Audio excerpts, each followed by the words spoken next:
In this video, we'll be taking a look at 3 MLB games happening on May 22, 2023, and providing you with free team picks and total picks for each one of those games. So 2 picks for each game, 6 picks in total. Welcome back to Cash Out Sports. Let's dive right into it. Oh, and don't forget to subscribe and to click the bell icon to get notified as soon as these videos get released, so that you have more time to plan out your bets as we provide these videos on a daily basis. I can guarantee that you'll have all the important information that you'll need on these 3 MLB games after fully watching this video.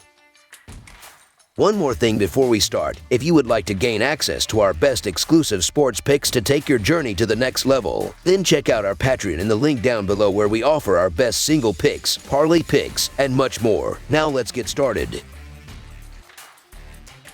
Miami Marlins versus Colorado Rockies. The Miami Marlins have been playing very well as of late, as they are second in the National League East with a 24-22 record. Young righty Edward Cabrera has been doing well on the bump and is coming off a win over the Washington Nationals, where he threw 5 innings and allowed 2 runs on 5 hits with no walks and 6 strikeouts. The Colorado Rockies have been brutal thus far, as they are last in the National League West with a 19-28 record right now. Veteran right-hander Chase Anderson will get the ball and is coming off a no decision against the Cincinnati Reds, where he pitched 5 shutout innings and gave up 1 hit with a walk and 3 strikeouts. The Marlins are 1-4 in their last 5 Monday games and 5-2 in their last 7 overall. The Rockies are 7-3 in their last 10 home games and 1-4 in their last 5 overall. The under is 3-1 in Marlins' last 5 overall. The over is 3-0 in Rockies' last 4 overall. The Marlins are 1-8 in the last 9 meetings in Colorado and 4-1 in the last 5 meetings. Miami continues to be above .500 this season, but they have one of the lowest scoring offenses in the MLB. Colorado has done a decent job hitting the ball, but they have an elevated team earned run average. Colorado is starting Chase Anderson, who allowed 0 earned runs over 5 innings against Cincinnati in his first start for Colorado. Miami is starting Edward Cabrera, who has allowed 9 earned runs over his last 13.1 innings pitched. The Rockies are hitting .284 in the friendly confines of Coors Field this season, and that includes a .448 slugging percentage and a .718 OBP. They face Cabrera, who has awful road splits this season with an earned run average over 6.5 on the road and a 0-3 record. Anderson is making just his second start of the season and pitched well at Coors Field against a Reds team that has similar hitting splits to the Marlins. The Marlins are hitting just .230 on the road as well. Edward Cabrera is a talented young pitcher who will eventually blossom into something, but right now he has issues with his control with 30 walks and 40.1 innings, and that scares me in Coors. Chase Anderson has just 10 innings under his belt this season, but he's a veteran pitcher, so I'm not worried about him getting going. I don't trust Cabrera and his wildness in a hitter-friendly park,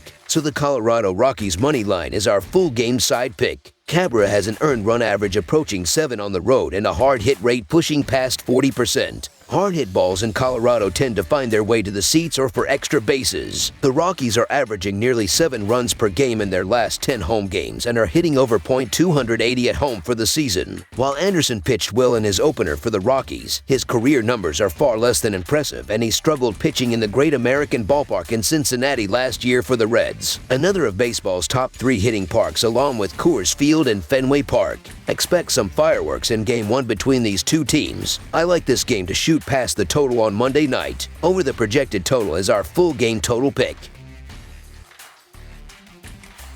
Boston Red Sox versus Los Angeles Angels. A pair of American League teams looking to gain ground in their respective division races open up a series on the diamond in the Golden State. The Boston Red Sox are on the road as they kick off a 3-game series with the Los Angeles Angels Monday night. Boston closed out a 3-game set with the Padres Sunday afternoon, looking for the sweep. The Red Sox picked up a 4-2 road victory in the middle game of the series Saturday night. Los Angeles played the rubber game of their 3-game home series with the Twins Sunday afternoon. The Angels were beaten 6-2 in the middle game of the set Saturday night. In the first series between the teams this season, Boston took 3 of 4 games at home April 14th to April 17th. Boston is 5-2 in their last 7 road games and 36-16 in their last 52 games against the American League West, while the over is 4-1 in their last 6 series opening games. Los Angeles is 2-5 in their last 7 home games and 1-5 in their last 6 games following a win, while the under is 4-1 in their last 5 home games. Boston did well against the Angels in their April series, outscoring their guests 20-16. Houck was solid in his start, though he was only able to work 4 innings. Silseth is making just his second start of the season after starting the pen. He had 80 pitches last time out and will likely be on account again as he stretches out into the role. The Red Sox lineup has been swinging hot bats, and they will salivate to face a pitcher in these conditions. Boston is 6-2 in their last 8 meetings with the Angels and 9-4 in the last 13 meetings in Los Angeles. I wasn't the biggest fan of this pitching matchup, but Houck has actually pitched fairly well on the road, while Beria is a bullpen arm making a spot start, and from what I remember with Beria, he didn't fare overly well in those starts. The Red Sox still have a potent offense that's fully capable of doing damage, and I think they take it to the Angels and their pitching staff here. I like for Boston to jump on Silseth early, and Houck does enough to put them in line for a victory, so the Boston Red Sox money line is our full game side pick.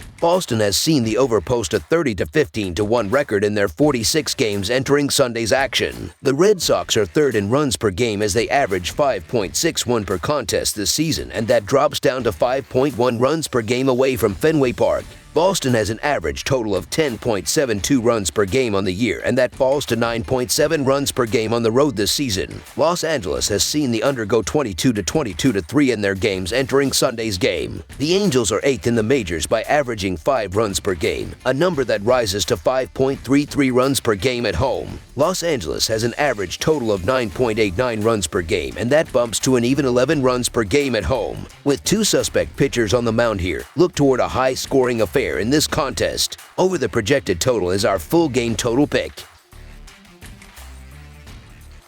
Oakland Athletics versus Seattle Mariners. It's a new week in Major League Baseball, and one of the more intriguing matchups is a divisional series between the Oakland Athletics and Seattle Mariners. Oakland comes into this one at 10-38, while Seattle is currently 22-24. The A's are 14-40 in their last 54 on grass and 14-43 in their last 57 overall. Oakland is 14-49 in their last 63 in Game 1 of a series. Meanwhile, the Mariners are 1-5 in their last 6 Monday games and 5-2 in their last 7 versus a lefty starter. Seattle is 11-2 in their last 13 at home versus a lefty starter. Muller needs a good outing here on the other side as well. Over his last 3 games combined, Muller is 1-1 with 16 earned runs and 13.1 innings on 21 hits and 6 walks. Seattle should have some opportunities early in this opener. On Sunday, the Mariners' offense really couldn't get much going at all. 7 different batters went hitless. Seattle is going to need a rebound in that regard, but I think they've got a good shot at plating some runs. I don't trust Kyle Muller to improve a lot. He's allowed 5 or more earned runs in 5 of his previous 7 starts. That's really bad. On the other side, Luis Castillo should pitch better than he did last time out when he gave up 7 runs in a 9-4 loss at the Boston Red Sox, who own one of the most dangerous lineups in baseball. The current Athletics are 1-7 for 6-5 with 4 doubles and a couple of home runs against Castillo. Oakland has registered an awful 46 WRC plus against the right-handed pitchers over the last 10 days, whereas Seattle has posted a 136 WRC plus versus the left-handed pitchers in that span. I've been fading the Athletics since the opening week, and I'm not going to stop now, even though the Mariners had to travel home from Atlanta, so the Seattle Mariners money line is our full game side pick.